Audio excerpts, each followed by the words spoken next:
Thank you so much to the LAHORE Literary Festival for having the Salam Award be a part of this. My name is Nur Nasreen Ibrahim, and I'm a member of the Salam Award Committee. It was founded in 2016 by Tehseen Bawja and Usman Malik, who is another fantasy writer from Pakistan who couldn't be here with us today. But we're joined here now by a wonderful team of Aisha and Mushba and Zara and the amazing crowd from LUMS, who is up here with us, who we've been taking workshops with all week, who Robert and Karen have been teaching all week, and we've been having such a wonderful time with them. So the Salam Award was named to honor Dr. Abdul Salam and his contribution to science and imagination. And the award basically aims to cross genres and to build community around science fiction and fantasy in Pakistan. Since 2023, we've welcomed these esteemed international authors to LUMS to engage with Pakistani writers in an intensive week of workshops and discussion. As mentioned this year, we're honored to welcome Karen Joy Fowler and Robert V.S. Redick, who over these several days have been working with 12 writers from all across Pakistan to hone their craft. And with the generous support of Mrs. Nigat Ali of Lahore Grammar School, the LUMS School of Humanities and Social Sciences, Dr. Vakar Zaidi and Dr. Tom Sewell, we've been able to put together such a wonderful group of students and bring these instructors all the way from the US.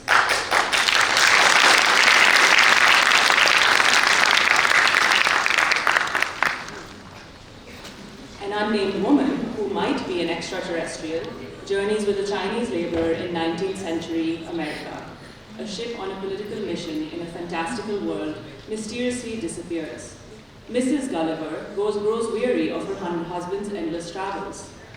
A pair of brothers try to outrun a mad woman prophet in a desert world. These are just a few of the stories written by our speakers today.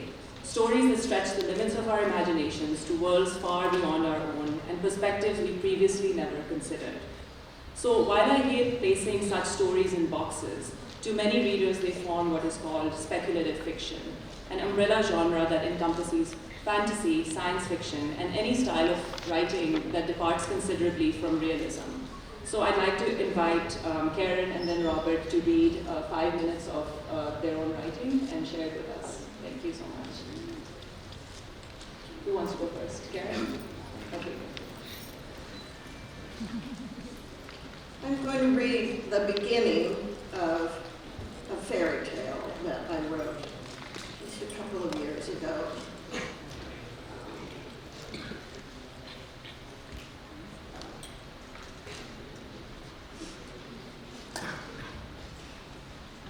It's called Blowmont, although that title will mean nothing to you unless you read the rest of the story, so ignore it.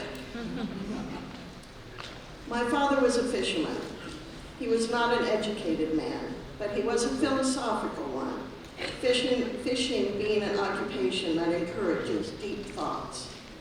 Above all else, he was a collector, a collator of stories. He liked to take a story down to its bones until he'd found the lesson inside.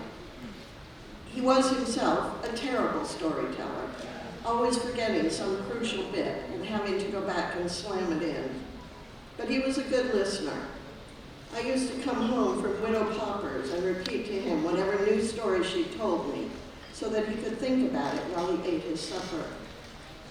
Widow Popper had come to our coastal village as a young bride from somewhere far away. I was never sure where. She'd grown old in our village, but she'd never shifted over to our selkies and ferries. Her stories were full of snow and ice. She often took care of me since my mother was dead, a thing that happened the very day I was born. Sometimes my father worried that I wasn't old enough for Widow Popper's stories, but I loved them.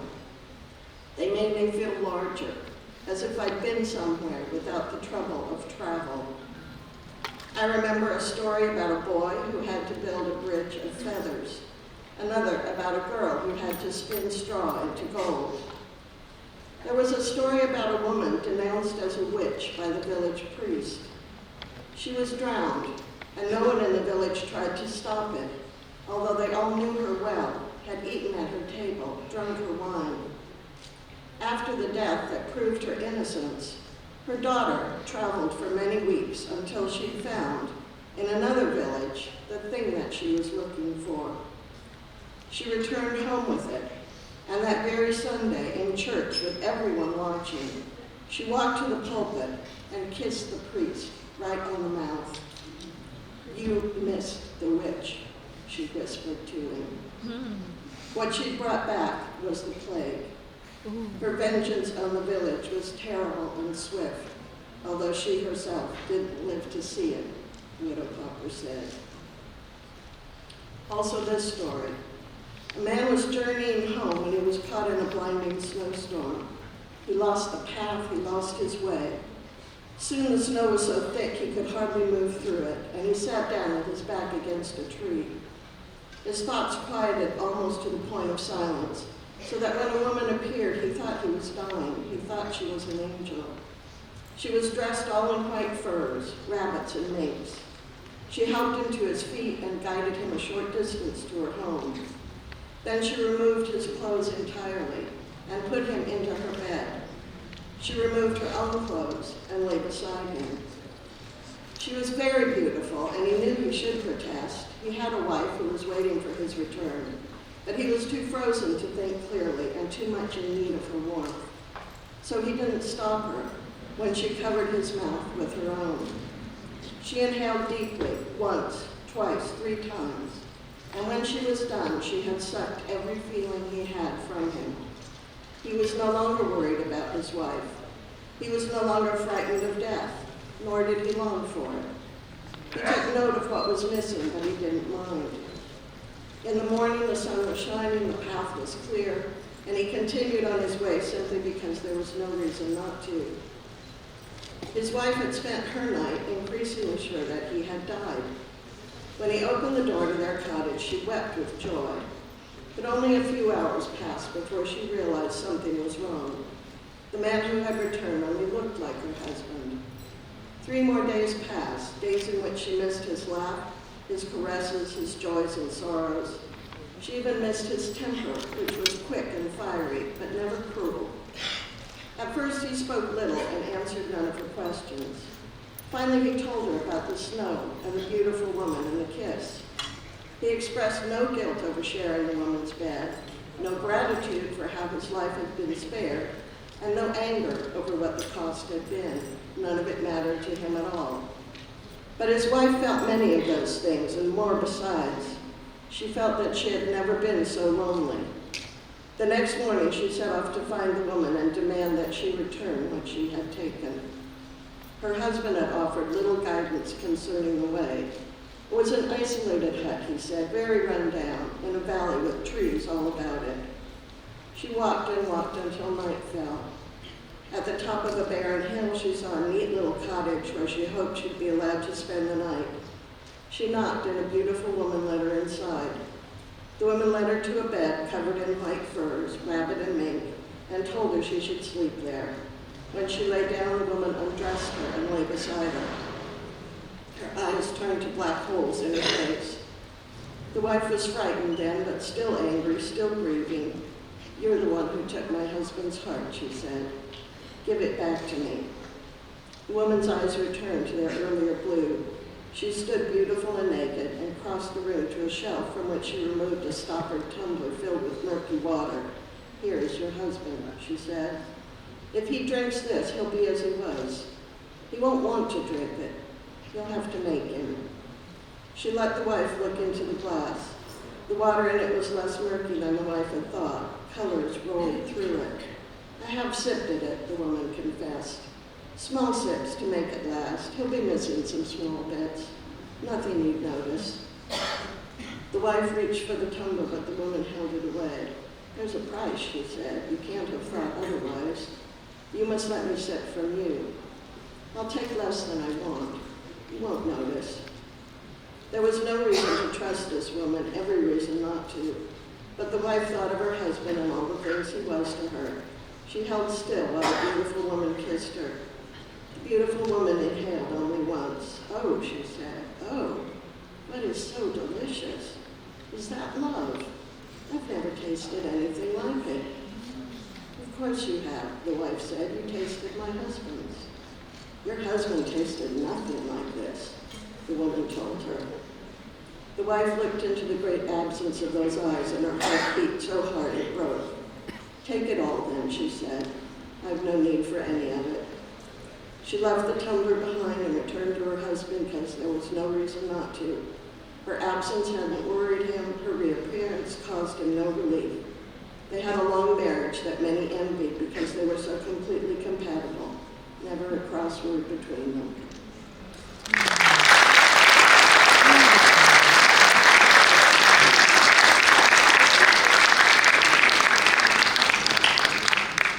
I knew from experience that if I listened well to Karen, I would do so at my peril, because now concentrating on my own work is that much harder. Really an honor to be here, and I'm also going to read from the beginning of well, it's the beginning and it isn't the beginning because it's the last book in the trilogy, Epic Fantasy, and this is a long love story slash war story slash anti-war story. It's, and as such it is at times a tragedy and a tragicomedy by mood, and all of it converges on the siege of a walled city that has played a mostly predatory role in the life of an imagined continent. And you don't encounter many made-up words here, but the name of the city is Casvalis. And we are in the storytelling of a historian and a introvert, socially awkward fellow, also in exile, who has been doomed for complex reasons of magic and bad luck to work for the destruction of this city.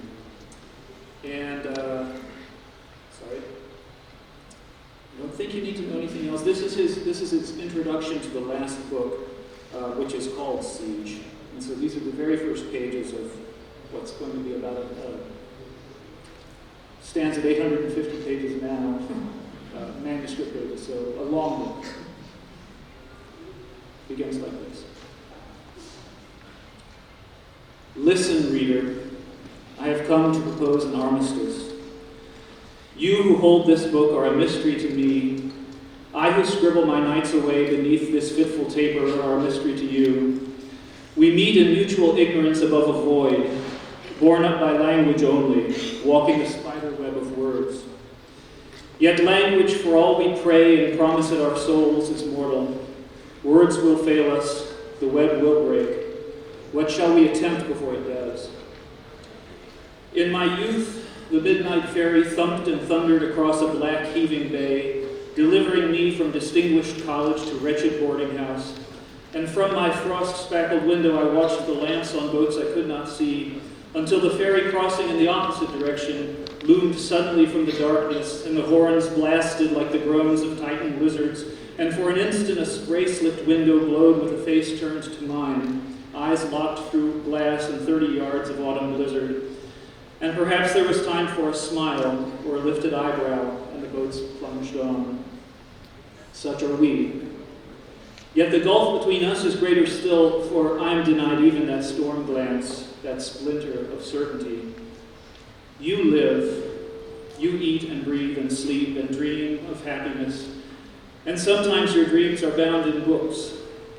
I am dead and my travels forgotten, my family sundered, my causes moot, my passions lost to ether, my books gnawed by worms and my bread by rodents, my diction antiquated, my sentences overlong. But together we can defy eternity. I will tell you of the great siege as though over coffee at Kathkamar House, as though to a friend of long standing, doomed to bear my eccentricities. I shall not lie, I shall not sanitize. And you, if you walk with me, will hear of the doom that came for Khazralis and the breaking and remaking of the world. For I knew them all, you see, the mad queen and her venomous offspring, the tortured general marching on those he did not hate, the young chancellor whose people plugged their ears to her warnings, the inventor, the doctor, the child soldier, the ghost, the spy who pounced on this land of Urath after a secret journey from the outer world, and of course, and these I should have told you are the main characters coming up, and of course, Kandri and Mektu Hinjman, those artists of catastrophe, those peasants who confounded kings. the brothers Ingeman. Let us go and seek them out. Nothing but my candle is burning at the moment, but that is mere good luck. It is never safe to leave those two unattended.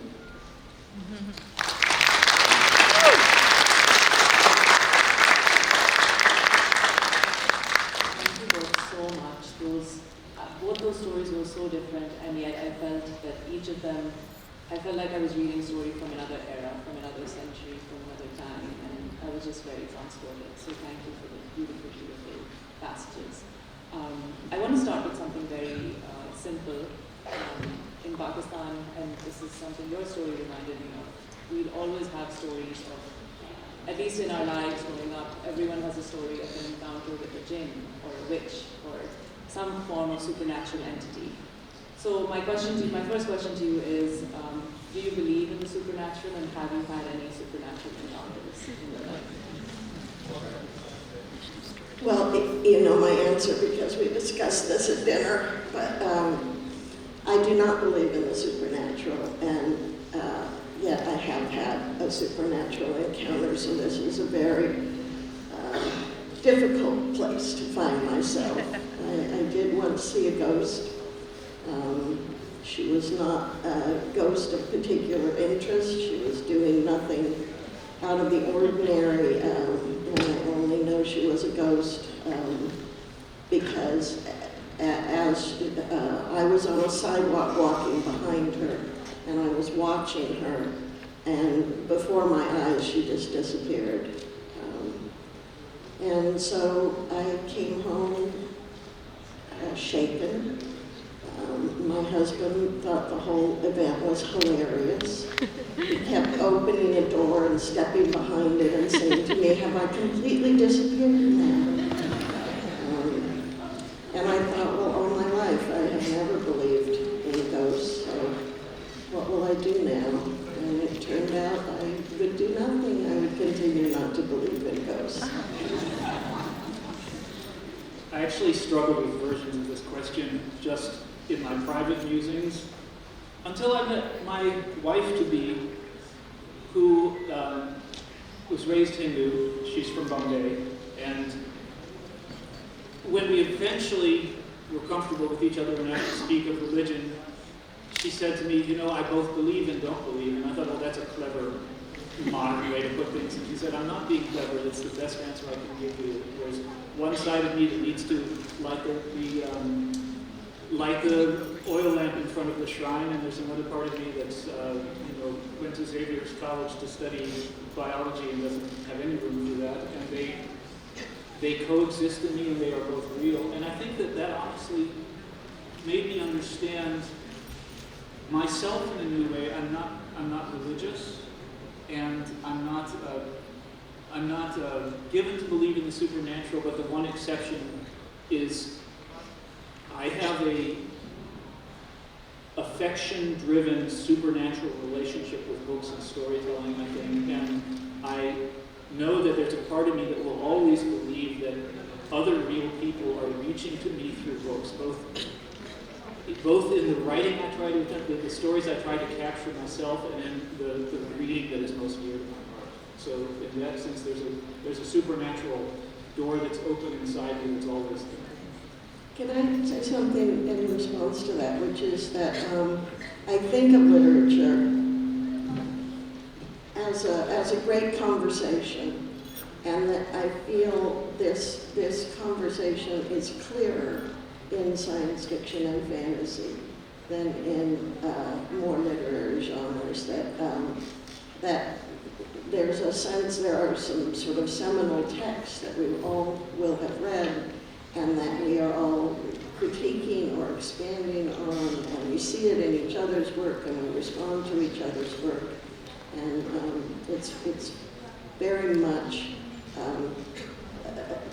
not just, you imagining people reaching out for books, but people are doing that. There is definitely something in even the act of writing itself, where the subconscious draws elements out of you. That there's, of course, you can train, you can practice, you can study writing for as long as you want, but then there's something subconscious that brings out this creativity or these ideas that logic and study can't necessarily explain. And to me also that is partly the supernatural. There's some magic involved in that. And on that same note, my question to you is, when you hear the word speculative fiction or the phrase speculative fiction, how do you define that in relation to your own work? It is a pole of interest that draws me in, but it's not at all confining to me. And I know there are, in the West perhaps more strongly than in other places, there are marketing and publishing categorizations that define these borders more strictly, and they've never mattered to me in my reading life, or really in my writing life, except in that I find a certain joy in a certain whole. And I'm always reminded of a biology professor of mine who said, we believe in these things called species because they do have a discrete reality in a sense, but biologists understand that a species doesn't have the tight little border around it that you think. It's really a swarm of genes that interact fruitfully at best. But there's always a border that is porous, and that's how I think of genre. When I began writing, I started with short stories, and because I had always read anything and everything, it seemed natural to me that I would write anything and everything. And when I began to try to market the stories, what happened is that the science fiction magazines would take them and the literary magazines would not. So I was suddenly a science fiction writer without having much comprehension of what that meant in terms of my career or honestly having much interest in it. But sort of both inside and outside the field, there's been a kind of constant argument over whether I belong or I don't belong. And I think, that a lot of the stories that I write are not clearly anything but weird. And what I found in the science fiction community and the science fiction markets was a tolerance for weird that I did not find in the literary world. So for me, it's been a very generous, welcoming place, even as they argue loudly that I don't belong.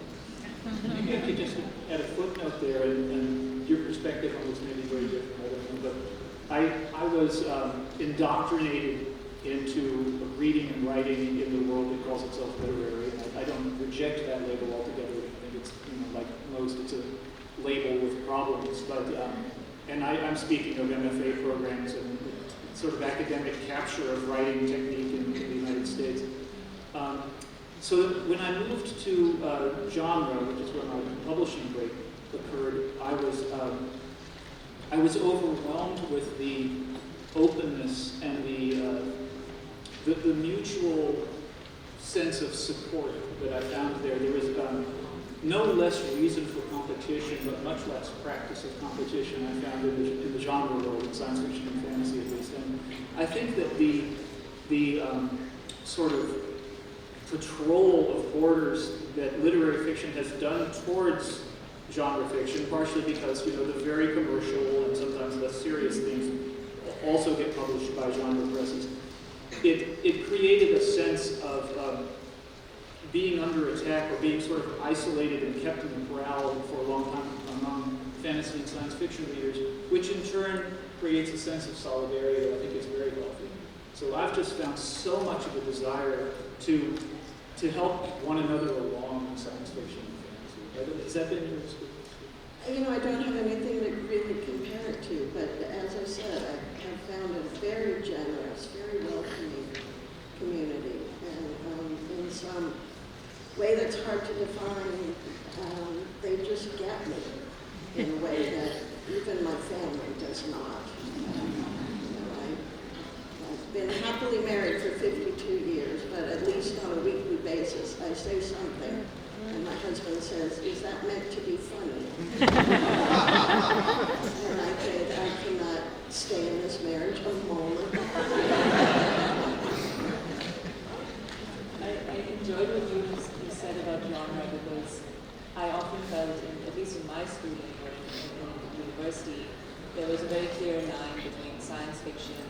fantasy and literary, but then also growing up in Pakistan, I felt like genre wasn't really a thing, because we had the sort of an understanding of mysticism in our lives. Stories were folk tales, old wives' tales, everything was sort of a part of our lives, but it was sort of more in an oral form.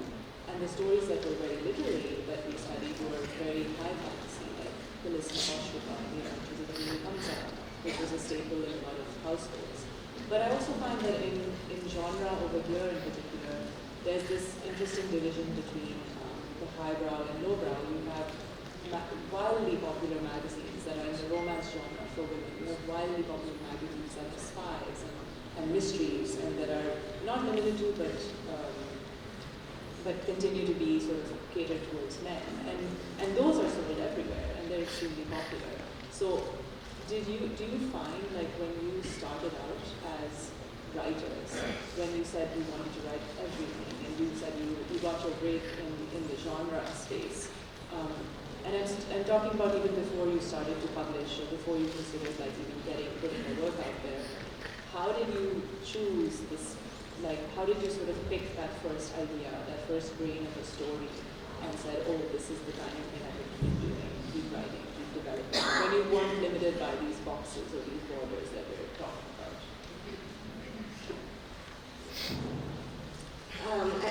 As I said, it was a decision that was kind of made for me when the science fiction magazines would take my stories and others would not. But also, as I said, I had very little comprehension of what this actually meant going forward. And I think New York has this idea that people either read science fiction and then they don't read anything else, or they never read science fiction. It's one or the other. So it matters terribly in terms of finding an audience, which bookshelf your book is on. And now I've forgotten the question. Oh, I know what I was going to say, that when I published my first novel, which I published with a mainstream literary house, I had by then quite a few science fiction credentials with my short fiction, and they absolutely buried those. They were very hard. Nowhere in my book will you see any suggestion that I might be thought of as a science fiction writer. And to be clear, because they perceived that might be a stigma that would harm your sales. Yes, yes. Apologies, I was told I wasn't close enough to the mic. It sounded so loud up here, but I'm sorry if you didn't hear me.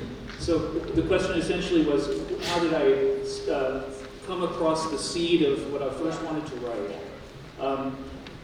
That's a hard thing, because where was first? I mean, there was my juvenilia that went on back into the prehistory. That person I don't remember anymore. There's the first novel that every writer in the room has their sad story, right? That almost was published and was not meant to be. And then the first break I got was fantasy, the novel called The Red Wolf Conspiracy, sort of a very literary young adult, big, crazy, sprawling adventure. But that book was written while waiting with great hope for my mainstream novel to be published. So, and I don't know, so that one, because it's a more interesting answer, I guess, is I had left writing behind for some years and did work on, of all things, the training of park rangers in South America. And so I was in Argentina on a ridiculously dramatic spot called Peninsula Valdez, and walking through these misty, along these cliffs and listening to southern right whales breathing and things like that. And just, as my mind tends to do, I started spinning stories, and I thought of, how many ships must have passed there through, the great age of sail. And pretty soon I was thinking about a great ship out there in that mist, and sort of running the tape backwards to all the things that could have brought it there, and as I imagine, in a terrible shipwreck. So that was the start. But then, more generally, there's a character that just starts bugging me, and then I need a place for that character to, a path for them to walk 50 feet, and then what's the 50 feet? And I think about that, and I have enough material after musing for an hour or two to write 10 pages, and then suddenly I need more context because they've walked 10 pages, they've argued with their brother. Well, I didn't know he had a brother. Why are they arguing? They seem to be peasants. They seem to have been drafted. Who could have drafted them? And then I sit and fill notebooks with detail enough to write another 10 pages. And then I, need more context. So the story and the world grows with the, all of this is to say it's an accident, but it grows within it. On that same note, when you talk about the story of the world and how the world grows as you keep writing, one thing I really enjoy about your fantasy in particular, Robert, is just the amount of creation that goes into all the way down to cities' names and to the names of people, and like creating sort of this kind of map that doesn't exist. We're drawing a map from scratch, and this is true of even any kind of fantasy writing, but in particular the really hard fantasy genre. And I'm curious, how do you basically, where do you draw from? How do you pull things out from the world we know and create an entirely new space? How do you begin, I guess, tracing that map? That's sort of one of the most confounding things about this style of writing, which is that it's pure creation. So much of it is that. Well, and I found that I wasn't alone in this, much to my relief, when I started meeting other fantasy writers. But many of us, especially men, because it was very gendered, but we came out of a role-playing game, a Dungeons and Dragons background as children, and as silly and juvenile and male power fantasy driven as that often is, it provides you in childhood with endless hours of narrative improvisational practice.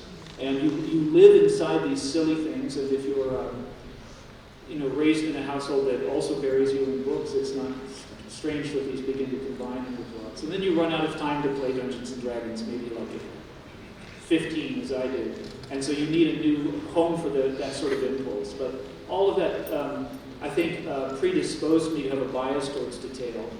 And not always in early years to the benefit of my stories, because that can lead you to believe that you need to be writing a whole lexicon, a whole encyclopedia before you write one. So as much as it was a benefit, it was also a challenge that had to be worked out. So it begins with this, the joy that if you create something beautiful, you might get to share it with a few other people.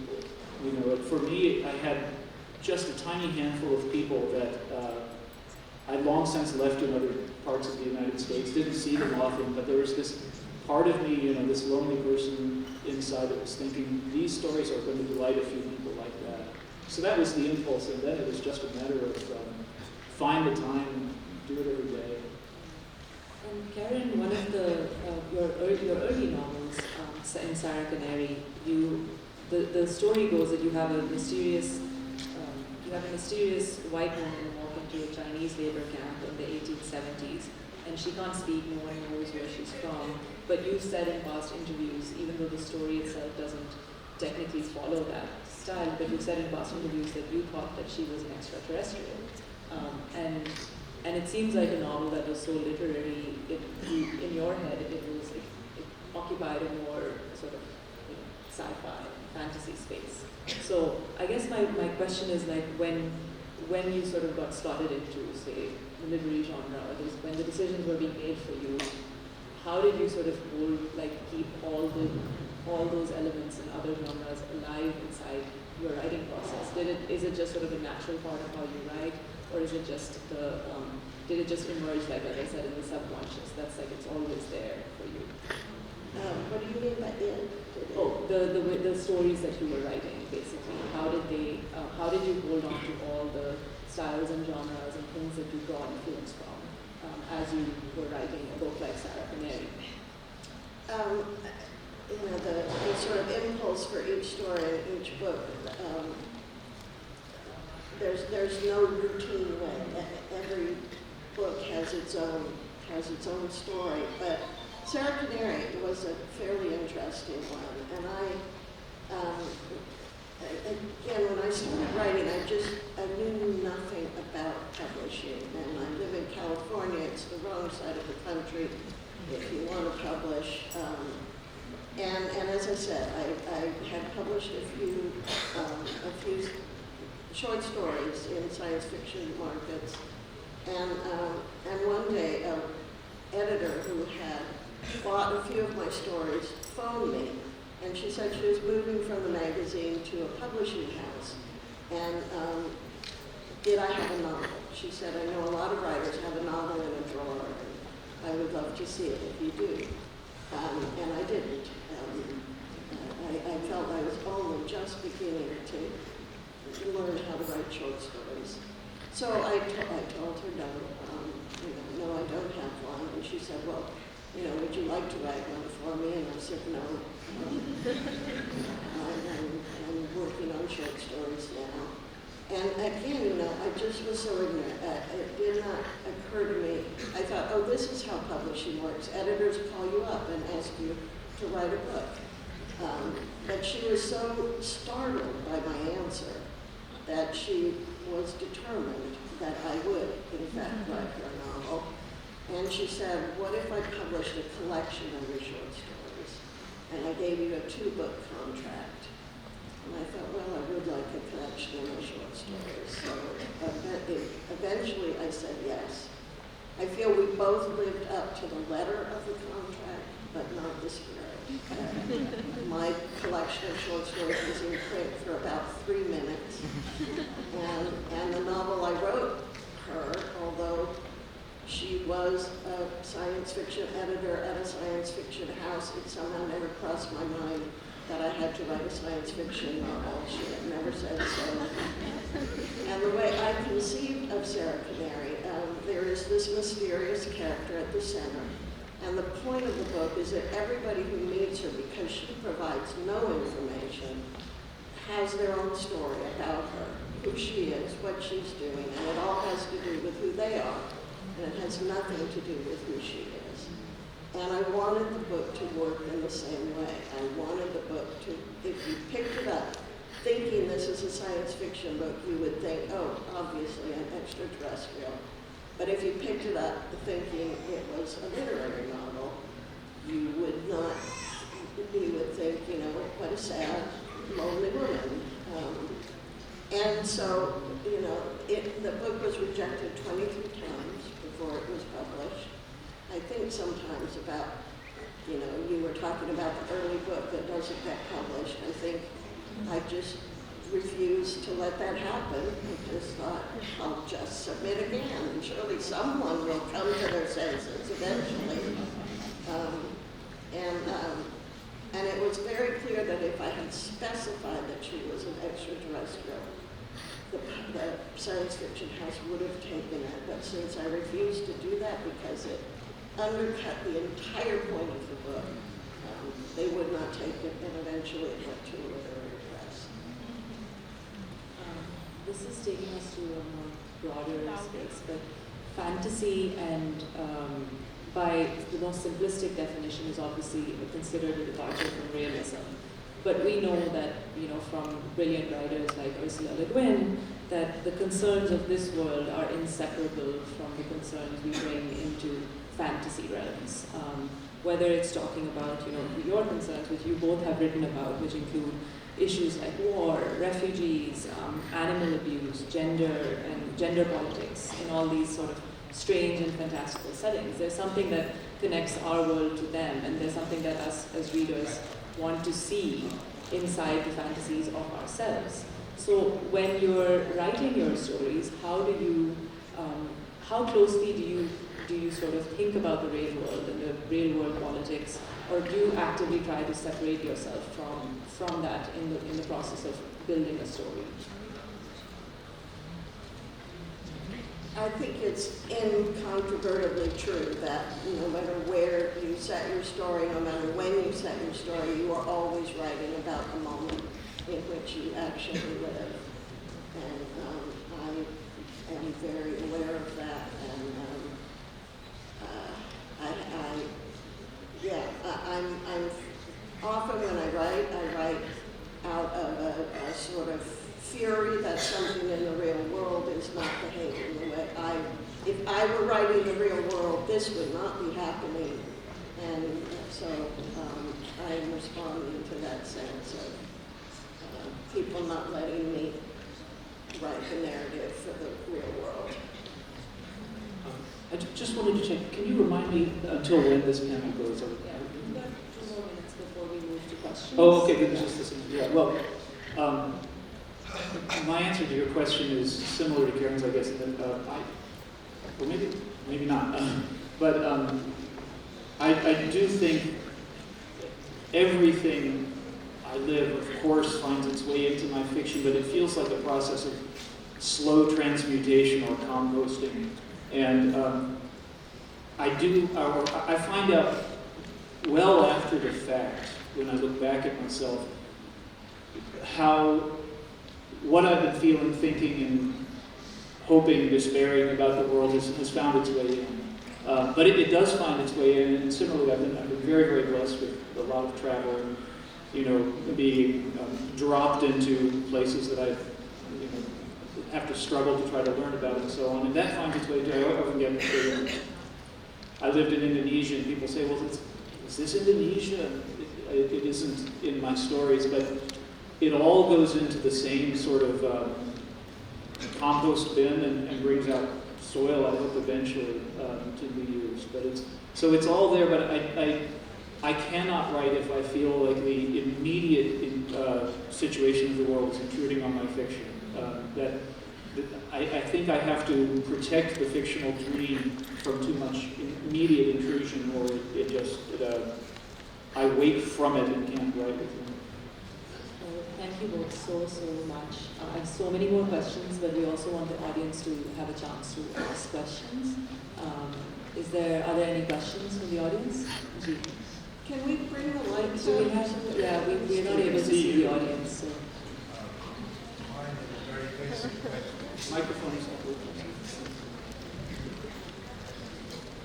Mine is a very basic question. How one can write a good science fiction? First question. The second is, can we combine the technique of short story writing and science fiction at the same time? Thank you. I think that science fiction is very, very suited to the short story. That often, a short story protects you from having to explain at length everything that is different in the world. You can just move in and out of the world that you've created without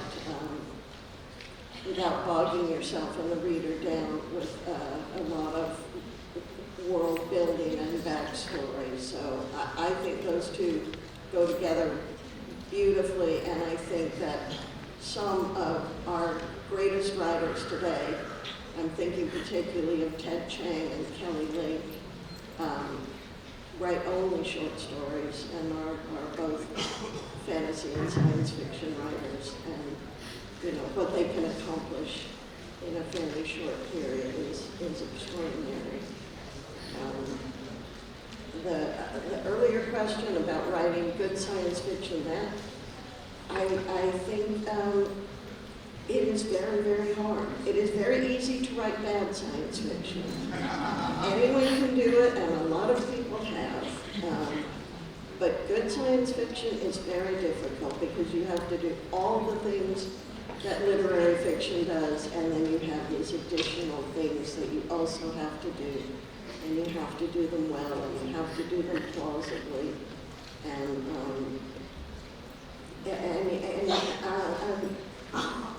hope I'm not going on too long, as I tend to do, but I was, years ago, I was at a workshop where a mainstream writer gave a lecture on the objects in her books and her stories, and how to create something sort of luminous and metaphorical over just,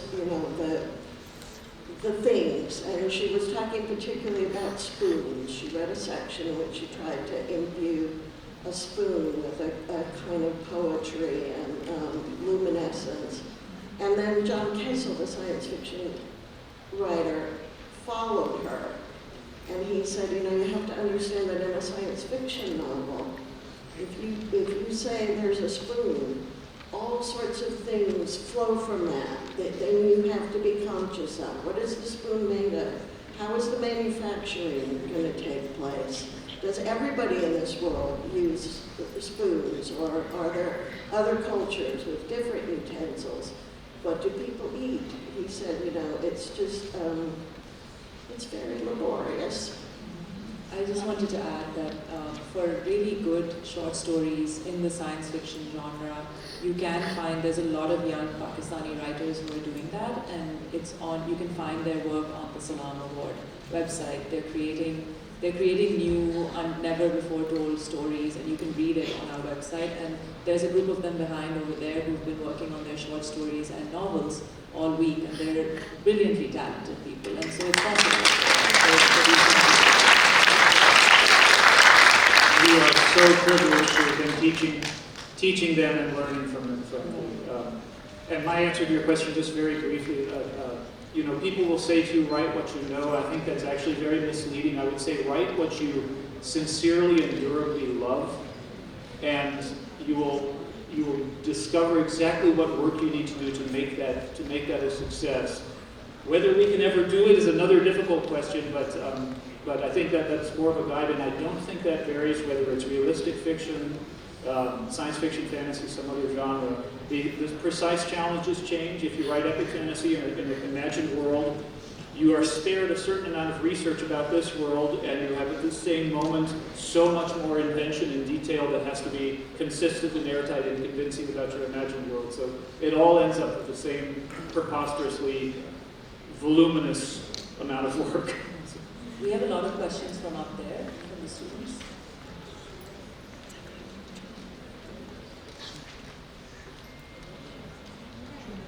It's fine if you shout, if that microphone doesn't work. Good afternoon. I would like to say that I'm a student from LG's Defense. I would like to say that was a very informative session. So my question here is that are there any architectural sites that you would mention in your books if you had a chance? Yes, because architectural, geographic, any site that has a fascinating detail is one more thing to kick us into the mode of imagining and storytelling. Architecturally, specifically architecture, I would have to comb back through my mind to give you a good example, but certainly the places, thinking of my Argentina novel, the story couldn't have been written without the inspiration of specific places, so yes. I would also say that I use specific places. I'm not sure that I have used specific buildings or architectural sites. And I think we were treated to a tour of the old city yesterday.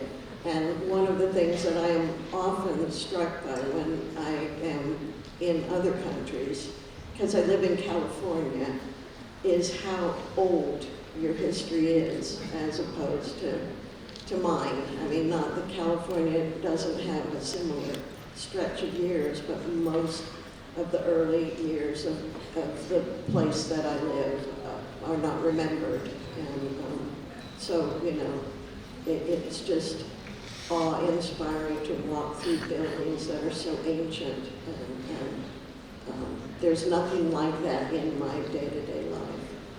I remember when I first went to India with my spouse, and it was my first time really exploring the old world, if you will, and I thought, you know, there's probably somewhere in this city, there's been a chaiwala on this corner longer than there's been a 3-story building in my country, and this is really a humbling thought.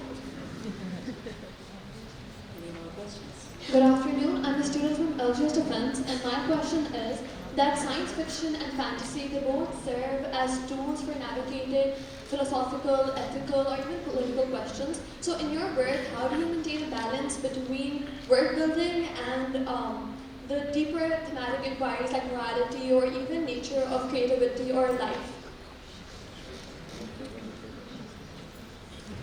I think that that's a very good question and a very complicated question, and I cannot give it a short answer that completely satisfies me, so I'll give you a short answer that doesn't satisfy me, which is that if you focus on the characters in the story and what they feel and what they want and what they endure, and you make their lives as real as you can, then the politics is inevitably there, but not hopefully in a way that the reader is feeling bludgeoned by. And you know, it's a good question on so many levels. I'd say that there is an inherent danger alongside the promise of science fiction and fantasy, because I believe that science fiction and fantasy readerships that I've encountered, which are mostly in the West, admittedly, they are in love with ideas of a broader spectrum than your sort of typical literary reader is. The literary reader has perhaps been trained to love and search for and hunger for stories of interiority and interpersonal relations, which are essential and fundamental. You know, Faulkner says the human heart in conflict with itself is the only thing worth writing about. I think literary readers sometimes believe that to a fault, whereas genre readers are also deeply and passionately in love with ideas. The danger being that the ideas can substitute for just what Karen was talking about, the deeply imagined reality of the characters. For me, that character, once you start feeling them alive, is the shedder of light that makes everything else, illuminates everything else and gives it potential meaning, or the lens you look through, if you like. Do we have time for a few more questions? Oh, we have some on this side.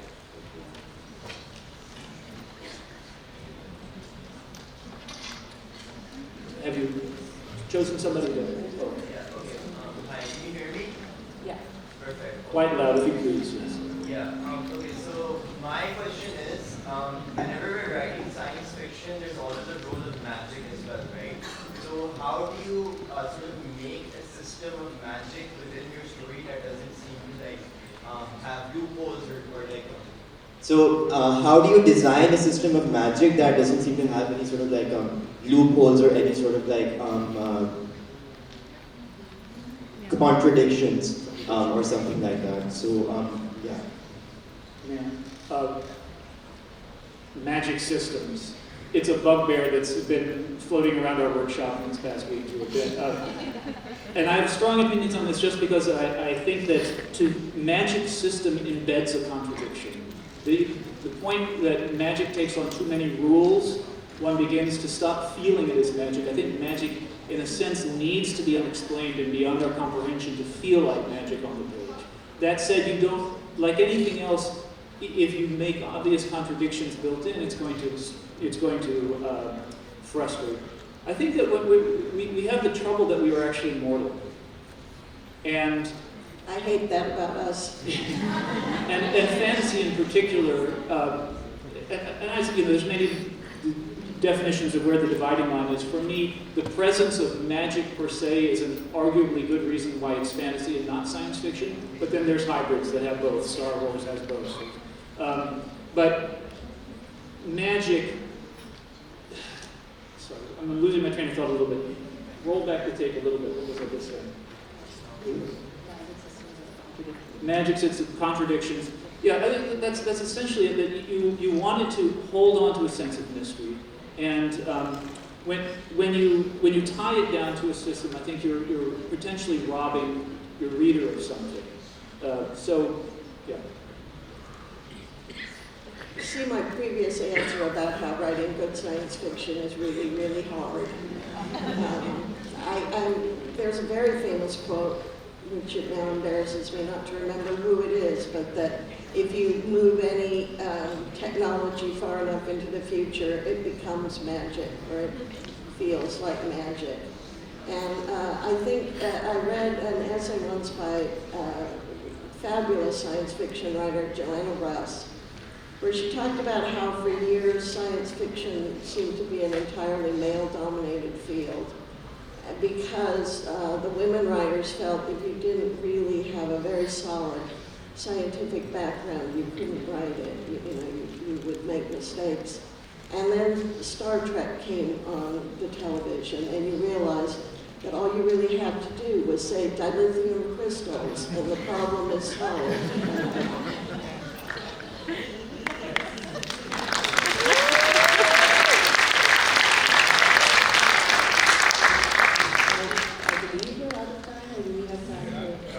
Is it possible that I can ask a question?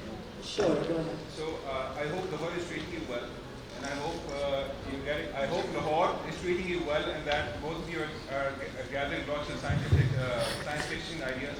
We are a peculiar bunch of people. I don't particularly follow science fiction as a genre of literature, but this session has been very, very insightful.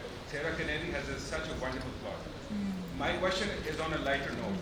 I have a friend who is a big fan of science fiction literature. She intends to write a novel. And so my question is, if she were attempting to have an extraterrestrial experience, how can she go about it?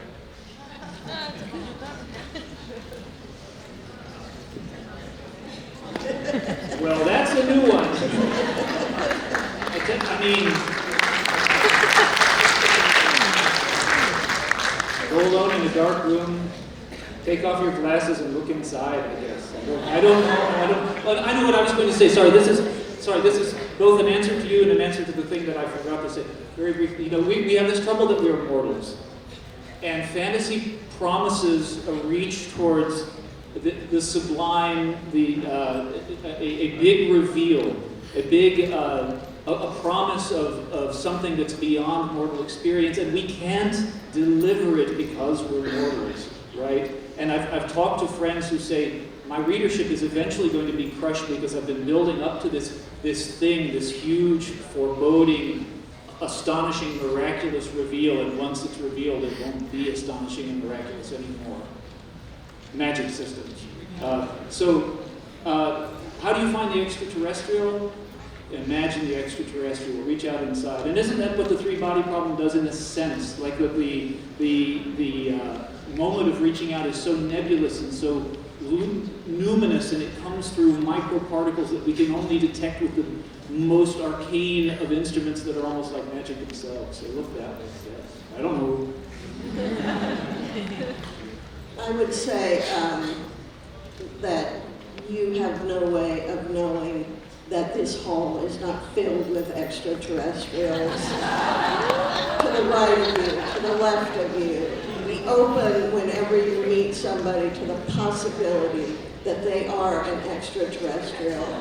And look for the clues, because often, as you said, peculiar people are roaming around the world. And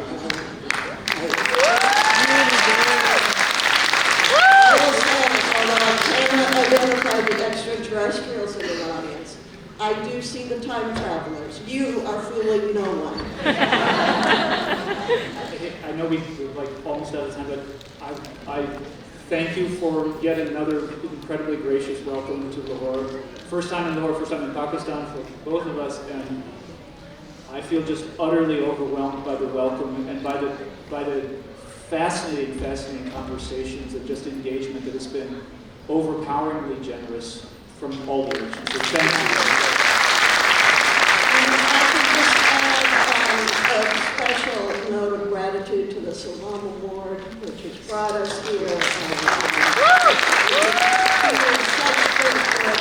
hope we'll find a lot of support and enthusiasm, because they're incredible, and our students have been amazing. I'd love it if our students and our team could stand up and wave, because these guys are like some of the most brilliant writers we've ever encountered. They come from across Pakistan.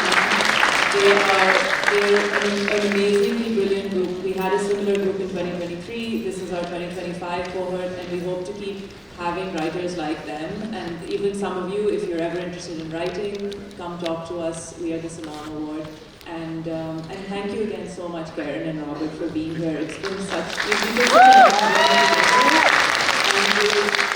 they still have, by the way, they still have 3-4 more days of sessions, and they are, I believe, I'm sure you're very exhausted, but we've had hours and hours of sessions. This panel is really We are very energized. We are nowhere near exhausted. Solid chai helps too. And it's just like, it's not a small thing to take 2 weeks out of your lives to travel all the way to Pakistan, to deal with all the sort of bureaucracies and issues, and to come and teach our students who are just really starved for excitement and who really want fantasy and science fiction in their lives. And so we're so grateful to you for being here.